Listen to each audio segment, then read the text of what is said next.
welcome back, ladies and gentlemen. Allow me to welcome here in the studio engineer محمد البيلى, economic expert. Thank you very much for coming in tonight. Thank you. Obviously, we're discussing the IMF loan, but I wanted your opinion, first of all, about the IMF giving us or approving the $12 billion loan for Egypt. What would that mean for the country?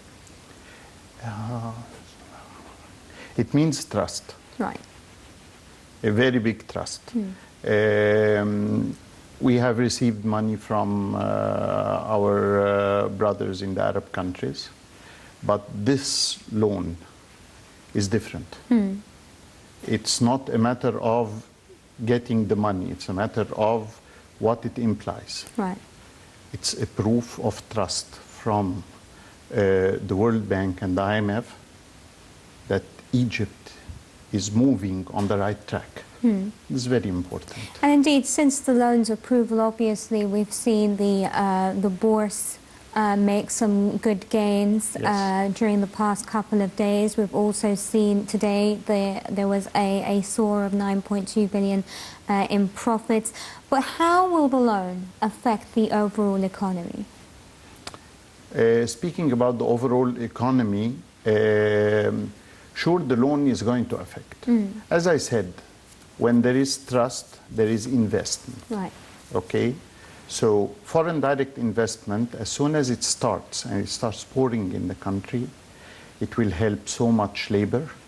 It will help so much the activity and the industrialization inside Egypt, which will in turn help in the export, which will in turn help in people working and gaining more money and revenues. So it's but a start. Right. And mainly we are looking from this.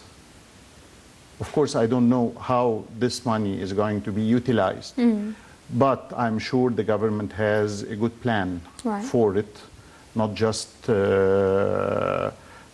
spending it and that's it. Definitely, they are going to invest it in the right way. And don't forget that today, the US dollar went a little bit down. Right. So all these are outputs or results from the approval of the IMF for the money. Well, we know that the first, obviously you say that the government hasn't made clear exactly how each tranche or where each tranche is going to go to, but we know that the initial 2.75 billion is going to go into Egypt's foreign reserves.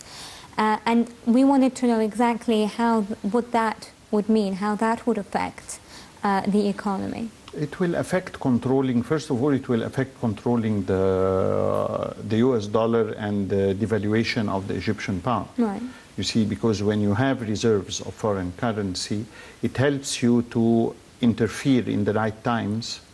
Okay, this doesn't mean that the Egyptian pound is floating, because if you are going to interfere, that doesn't mean it's floating. But sometimes it's devaluated in not the right way, not a real way. So having reserves in foreign currency will help a lot in controlling this. And if you control the currency problem that we do have, the wheel will start rolling. Okay, now further disbursements, we understand further disbursements of the loan will depend on the country's economic performance and implementation of reforms. Now, a lot of people are wondering, will these reforms include other austerity measures other than what we have already seen? We've seen the VAT, the flotation of the pound, and obviously the increase in the prices of oil. Well, to tell you the truth, I cannot say or I cannot think the government is going to do because they don't usually take the opinion of the public in what they do. But they want the people to trust them, and that's it. So we don't know how are they going to act. But definitely, if they took the step of taking the loan from the IMF, definitely they have the plan, and there is more and more to come to control the economy and push the Egyptian economy on. And if they managed to convince the IMF to give us the loan when we have passed 4 or 5 years, very tough, definitely the coming years are going to be much better, hopefully. To what extent, though, will this economic reform program that Egypt has put forward to the IMF in order to receive this loan, to what extent do you think it's going to affect the medium and low income brackets? It is going to affect, but let us be fair. It's not the problem of this government or the government before. It's the problem of 30 years with no movement. Egypt was put in a deep freezer.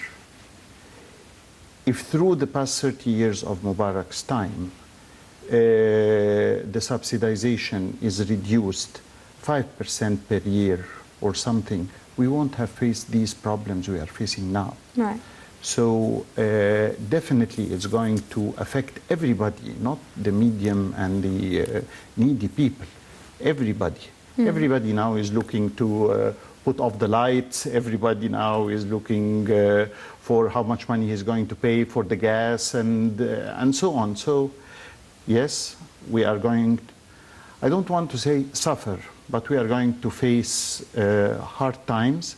But if the government really proves that they are on the right track and make more cooperation and negotiation and discussions with the public, then we are going to pass the hard times. What other measures do you feel that the government needs to take in order for the economy to revive, to gain pace once again? Because obviously we talk that the IMF loan is going to encourage investors and the flotation of the pound is going to encourage investors to come and invest in Egypt. But also there are other hurdles that face investors, and they have to also be faced, including, for example, bureaucracy, including the fact that everything has to take such a long process in order for it to go through. Does the government need to do more in terms of attracting foreign investors to the country when it comes especially to legislation? From my opinion, my point of view, that every ministry is trying to do as much as they can, but there is no integration. Right. To push a weak economy like Egypt, there has to be so much integration between the Ministry of Finance, Ministry of Investment, between all the cabinet. It's not enough that the central bank floats the pound. It's not enough that the investment law alone is approved. It's not enough that there is a separate tax law that's better for investors. All of them have to be integrated together. And this is what the cabinet, from my point of view, lacks. Right. So integration is very important. Quick steps is needed. Investment law is not approved since 3 years now, Right. since Sharm el-Sheikh conference. On the other hand, the tax law is very important. The investor will not be happy that you tell him it's a free country, you're not going to pay tax. He is going to be much more interested and happy if there is stability in the currency, if there is stability in the regulations, not overnight new regulations comes which affects his plan of investment. Right. He would be much more happier if there is a free movement of his capital and his investment and his profits. All these things will make him much more happier than making an investment and not paying taxes. No. Right. The country needs taxes. The country should stand up and offer the right opportunities, and they are a lot. Right. A lot of people worry that this loan taking, whether it be it from the IMF or from other banks or organizations or institutions from around the world, is going to affect not maybe Egypt at its current state, but in the future, when it comes to repaying these loans, that it's going to affect their children's future and so on and so forth. What do you say to these skeptics? I don't think that the government has taken all these steps to take the loan without a plan. Right. It's going to be disastrous if they just went to take the loan and without a plan. Right. But definitely there is a plan. Right. Definitely they have thought of what they are going to do with the loan. So that again I'm telling you, because we don't know, so we have to wait and see and put the trust in the government. Right. We have nothing else to do. But how important is transparency? I mean, when you apply austerity measures on the public still wants to know how this money is going to be governed in one way or another, is it not? Of course. You cannot, if I'm in the place of the government, you are right. The public has the right to know. But not everything to be said. So at least guidelines, at least general ideas. We are going to use this fund in part of it in industry, part of it in agriculture. We are not going to use it for the salaries. So this thing, just general idea. Let the people feel that they are part of the whole strategy. Right. You see, and let me tell you, the public is Egypt. It's not the government. Right. The government has to understand this. These people in the streets, they have the right to understand or to know or the guidelines of what's going on. Right. When it comes to obviously looking at how else the economy can be revived, what do you think are other steps that need to be taken, be it encouraging of small and medium-sized businesses or other steps indeed that can be taken in order to put the economy back on track, reviving, for example, tourism and working towards that, and not just reviving tourism but perhaps also increasing service provided to tourists? There are lots of aspects for this, for the answer to this question. If you are speaking about tourism, the main sectors that that makes Egypt gain foreign currency, which is tourism and the labor, the foreign laborers and the Suez Canal, but we are missing exports. So industry is very important. Right. My own opinion, I'm against the real estate projects unless it's 100% Egyptian. Right. Okay, so industry is very important. So you're saying perhaps when we encourage investors to come that we should be more selective and tell them this is the areas where Egypt needs investment? Saudi Arabia, for example, if you go and want to open, for example, a trading company, they will tell you the kingdom doesn't need trading companies. Right. The kingdom needs investment in so and so. And not only we have to say that the country needs investment in these areas, but we have to go out and run after the investors. We have to market ourselves. Right. So a part of the main items, there is industry is very important, mining is very important.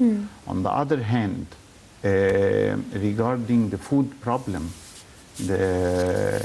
we have 2 seas, we have lakes, we have to take care of this, and also we have to encourage the youngsters, we encourage the teenagers to work. And most important, a part of these investments and so on, we have to look at the reason the young people doesn't want to work. Right. There is a reason.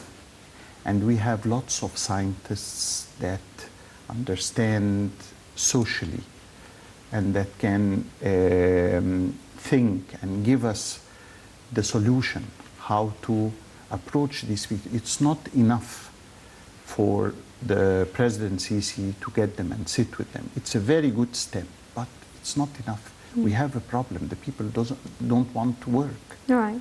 So we have to focus on this, understand what's going on, so that they can push the economy. Well, I thank you very much for your insights. Engineer محمد البيلى, economic expert. It was a much. pleasure having you with us on the first segment of tonight's program. Ladies and gentlemen, before I welcome my second guest for this evening, let's take a look at what's happening over in the United States, where demonstrations have been going on since U.S. President-elect Donald Trump has won the presidential elections there. We'll be back to discuss that right after this report.